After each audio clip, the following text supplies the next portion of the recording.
आज हम कलयुग के न्यायाधीश श्री शनिदेव की कुछ महिमाओं का वर्णन करेंगे। शनिदेव को कलयुग का न्यायाधीश माना जाता है भक्तों। जिन पर ये कृपा करते हैं उसके जीवन में किसी भी प्रकार का कोई कष्ट नहीं आता भक्तों।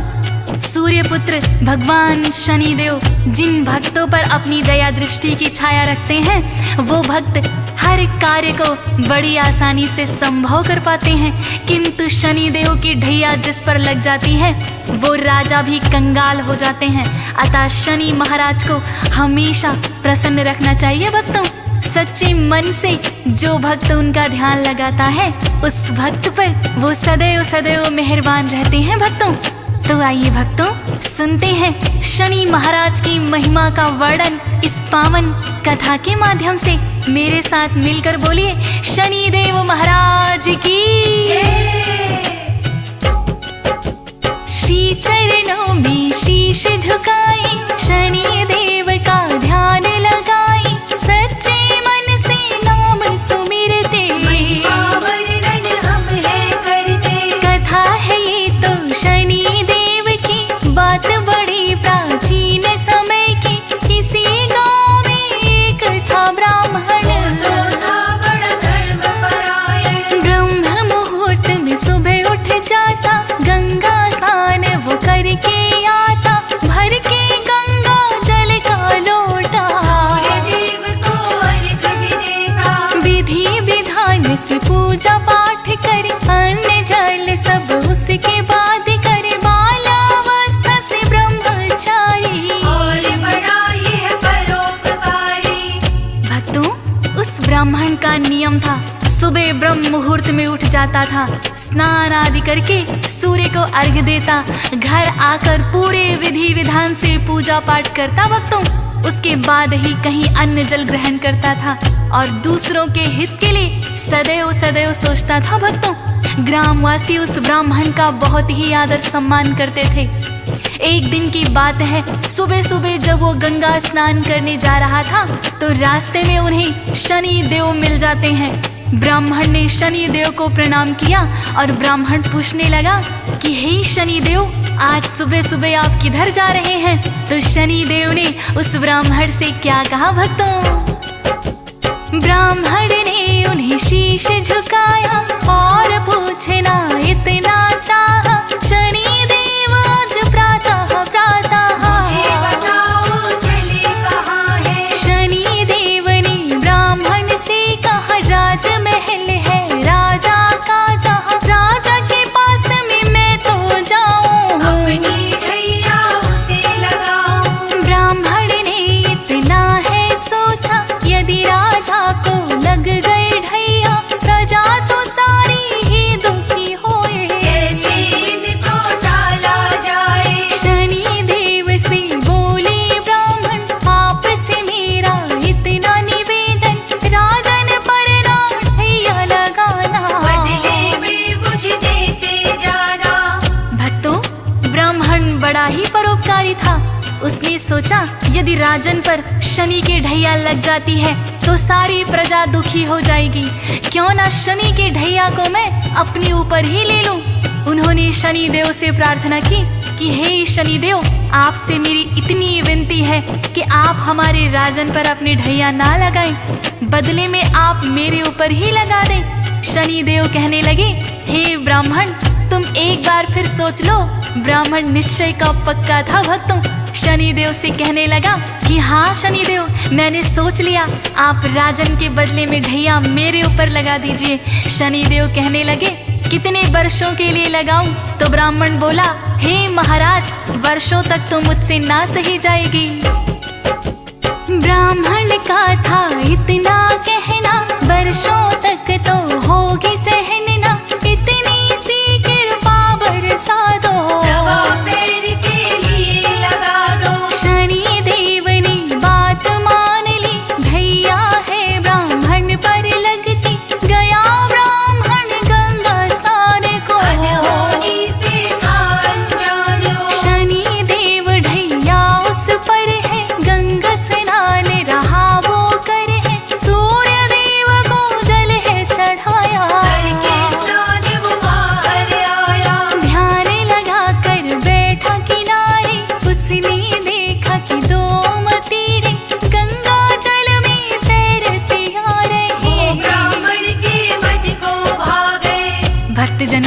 जब ब्राह्मण गंगा स्नान करके सूर्य को अर्घ देकर बाहर निकला तो गंगा के किनारे ध्यान लगाकर बैठ गया। उसी समय देखा कि 2 मतीरे पानी में तैरते हुए आ रहे हैं। ब्राह्मण ने सोचा पूजा पाठ के बाद आज इन्हीं मतीरों को मैं खाऊंगा। 1.25 पहर तक जब तक शनि की ढैया है मैं ईश्वर का ध्यान करूंगा। और ब्राह्मण ने वो मतीरे निकालकर अपने घुटनों के नीचे रख लिए और ईश्वर के ध्यान में बैठ गया। भक्तों, इधर से एक राहगीर गुजर रहा था। उसने देखा ब्राह्मण अपने दोनों घुटनों के नीचे नरमुंड दबाए हुए हैं। पास आकर देखा तो वो दोनों राजा के पुत्रों के शीश थे। भक्तों, नगर में जाकर उसने सबको बता दिया कि एक ब्राह्मण ने राजा के दोनों बेटों के शीश काट दिए हैं और उसे घुटनों के नीचे दबाकर बैठा हुआ है। ज्यों ही राजा तक ये खबर पहुंची, राजा बिलाप करता हुआ आया। भक्तों, और उसने सैनिकों को आदेश दिया कि ब्राह्मण को तुरंत पकड़ कर लाओ और सूली पर चढ़ा दो। बात नगर में फैल गई है, राजकुमारों की हत्या हुई है। राजा मंत्री को बुलवा कर उसे पकड़ कर, दोनों प्रिय मेरे राजकुमार हैं। ब्राह्मण ने दिया शीश उतारे हैं, सुनकर मुझको हुआ कष्ट है।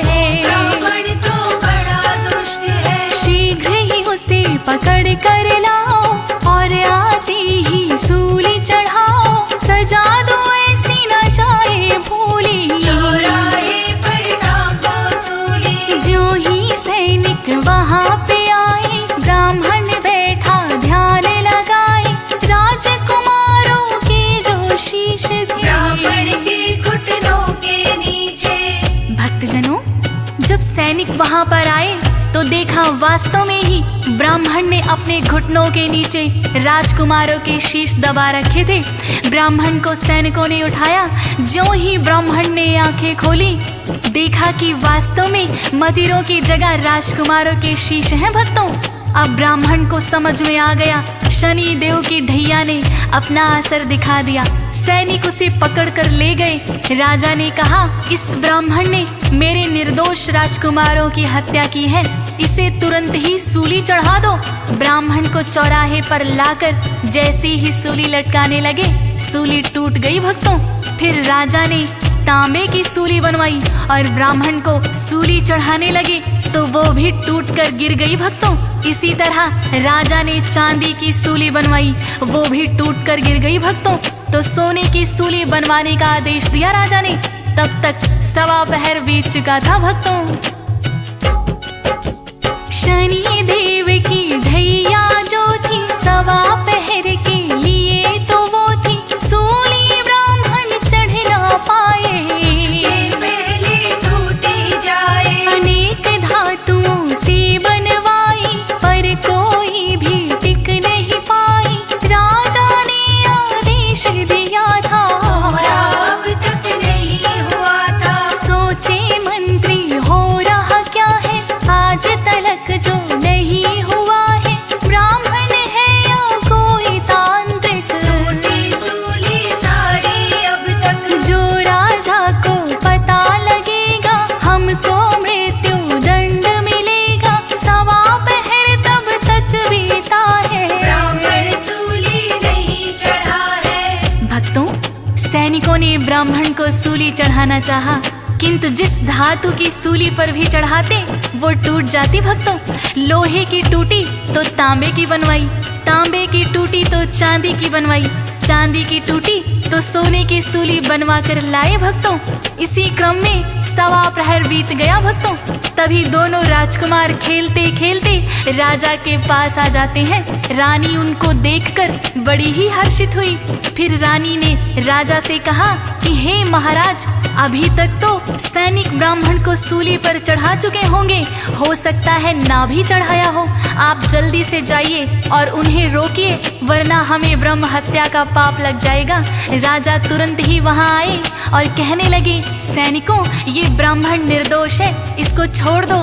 फिर राजा ने ब्राह्मण से विनम्र विनती करके क्षमा याचना की तो ब्राह्मण देव ने कहा, राजन, इसमें आपका कोई दोष नहीं है। 1.25 प्रहर के लिए मुझ पर शनि की ढैया थी जो मैंने जानबूझकर लगवाई थी। राजा पूछने लगे, आपने जानबूझकर क्यों लगवाई? तब ब्राह्मण ने सारा वृतांत राजा को बता दिया। भक्तों, राजा ने सोचा ये ब्राह्मण कितना परोपकारी है और मैंने इसे सूली पर चढ़ाने का आदेश दे दिया था। राजा को बड़ा ही पश्चाताप हुआ। राजा फिर ब्राह्मण से क्षमा प्रार्थना करके पूछने लगा, हे ब्राह्मण देव, यदि शनि की ढैया लग जाए तो उसे किस प्रकार से उतारा जा सकता है? तब ब्राह्मण राजा से कहने लगा, जो शनि की ढैया लग जाए सोना चांदी उसे चढ़ाए, तांबा या लोहा कर अर्पण शनि देव होते हैं प्रसन्न। यदि ये संभव ना हो पाए, काले तिल और तेल चढ़ाए, काले उड़द हैं जो भी चढ़ाते, भैया उन पर नहीं लगाते। या फिर आस पास हो पीपल, नित्य नियम से उसको दीजिए, प्रार्थना शनि देव से करना, हम पर प्रसन्न आप सदा रहना। ब्राह्मण से राजन ने जाना, अपने मन ही मन है ठाना, मैं भी इनकी करूँ आराधना, ताकि दुख से हो न सामना। भक्तजनों, इस प्रकार उस दिन के बाद वो राजा भी शनि भक्त हो गए और नित्य नियम से शनि महाराज की पूजा करने लगे।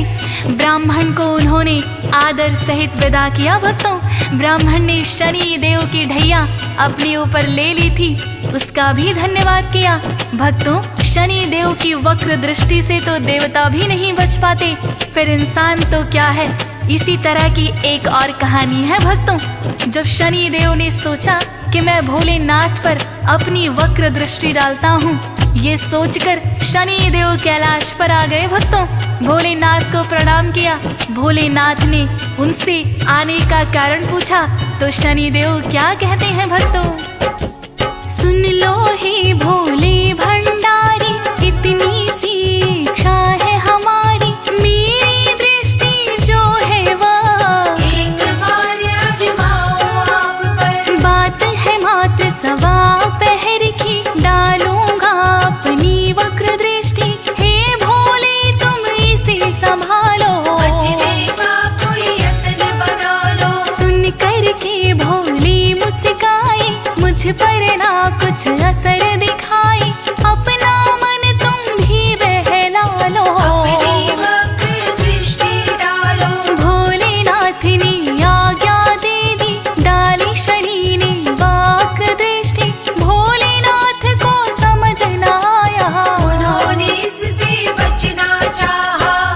भक्तों, शनि देव ने ज्यों ही भोलेनाथ पर वक्र दृष्टि डाली, भोलेनाथ सोचने लगे मैं शनि देव की वक्र दृष्टि से बच जाऊंगा, और कैलाश छोड़कर वो मृत्युलोक में आ गए और सवा पहर तक एक हाथी का रूप बनाकर जंगल में विचरते रहे। भोलेनाथ सोच रहे थे, भक्तों, शनि देव की वक्र दृष्टि मुझे पहचान ही नहीं पाएगी, और सवा प्रहर तक मृत्युलोक में हाथी बनकर विचरते रहे।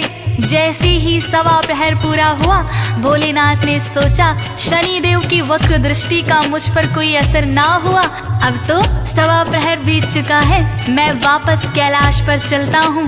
भोलेनाथ हाथी की योनि छोड़कर कैलाश पर लौट आए। भक्तों, कैलाश पर आकर देखा शनि देव वहीं बैठे हुए हैं और भोलेनाथ की प्रतीक्षा कर रहे हैं। भोलेनाथ शनि देव से कहने लगे, भक्तों, शनि तुम्हारी वक्र दृष्टि मेरा बिगाड़ न पाई कुछ भी, सवा पहर अब बीत गया है, मुझे देखो कुछ ना भी हुआ है। सुन कर के शनि लगे मुस्कानी, माने आप चाहे ना माने, समझ आपकी नहीं है आया, वक्र दृष्टि ने असर दिखाया। भोलेनाथ ने फिर ये पूछा, वक्र दृष्टि से असर हुआ क्या? वक्र दृष्टि तो हुई निष्फल है, देखो बैठे हम सकुशल हैं। शनि देव ने फिर है बताया, वक्र दृष्टि ने असर दिखाया, वरना आप क्यों मृत्युलोक पर हाथी बनकर। भक्तजनों, इस प्रकार से शनि देव ने बताया कि हे भोलेनाथ, मेरी वक्र दृष्टि ने तो असर दिखा ही दिया, जिसके कारण आपको कैलाश छोड़कर मृत्यु लोक पर जाना पड़ा है और आप सवा पहर तक हाथी की योनि में भी रहे। यही मेरी वक्र दृष्टि का असर था। तब भगवान भोलेनाथ ने माना कि हाँ शनिदेव, आपकी वक्र दृष्टि से तो कोई भी नहीं बच सकता, और भोलेनाथ ने शनिदेव को गले लगा लिया भक्तों। तो इस प्रकार से भक्तों, देवतागण भी शनिदेव की वक्र दृष्टि से नहीं बच पाते हैं।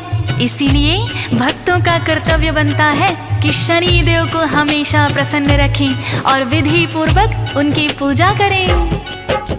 शनि देव का करना सुमिरन, रखना इनको सदा ही प्रसन्न, रुष्ट कभी ना होने देना। हमारा इतना कहना, जब ये कोपित हो जाते हैं, देवता भी नहीं बच पाते